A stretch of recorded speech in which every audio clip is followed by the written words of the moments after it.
ते करत बसू. सर हायड्रोपोनिक फीड आणि आजोला हे तीनच जर वापरले तर चालते. हायड्रोपोनिक फीड आणि आजोला फीड म्हणजे कुठलं फीड हे जे तुम्ही सांगितलं मका वगैरे बाजरी जे हा, गावठी आपलं. तर तुम्ही हायड्रोपोनिक जरी सिंगल वापरलं तरी पण चालतं. ठीक आहे, तुम्ही आजोला सिंगल वापरला तरी पण चालतो, किंवा तुम्ही तुमच्याच घरामध्ये शेतामध्ये तुम्ही पालक तयार केलाय, मेथी घास केलाय तरी चालतो, काही विषय नाही. हे तिन्ही एक दिवस जर टाकले तर चालेल का?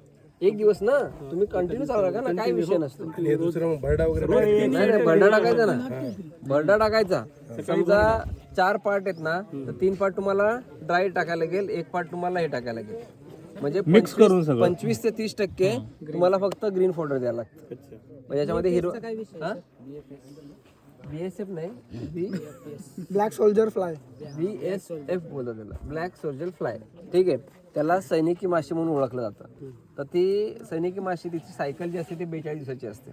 या 42 दिवसाच्या सायकलमध्ये पक्षी म्हणजे जी माशी असते, जो तिची लाईफ असते 42 दिवसाची. 7 दिवसाची.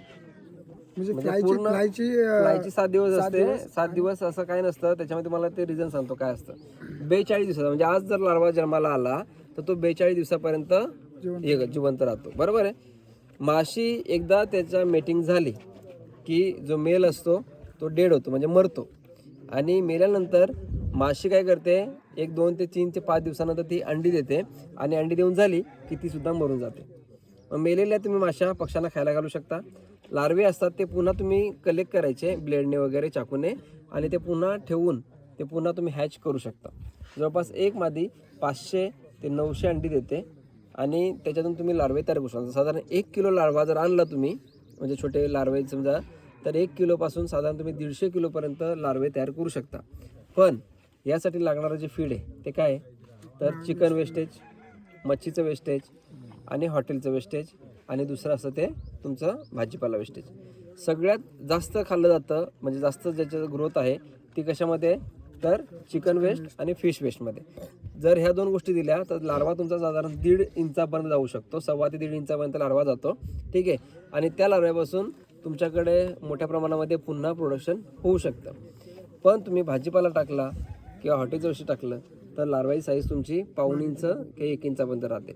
आता विषय असा असतो की ह्या सगळ्या गोष्टी तयार करत असताना आपल्याला जायला कुठे लागतं, मार्केटला.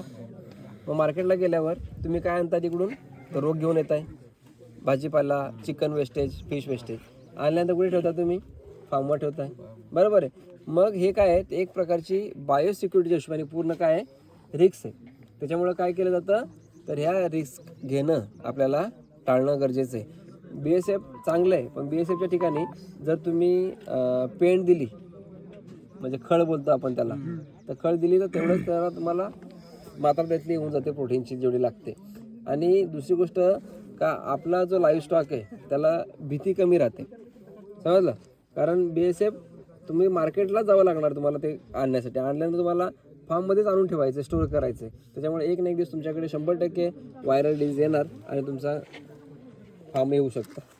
त्यासाठी कसं असतं का, इथे सेटअप तुमचा आहे तर तुमचा BSFचा सेटअप दुसरीकडे पाहिजे, तर तुम्ही 100% त्याच्यामध्ये लार्ज स्केलमध्ये तुम्ही हे करू शकता. ठीक आहे. सुरुवातीचा लार्वा जो असतो, लार्वानंतर प्युपा, प्रिप्युपा कंडिशनमध्ये तुम्ही पक्ष्यांना ते खायला देऊ शकता. ठीक आहे. खळ कशी द्यायची?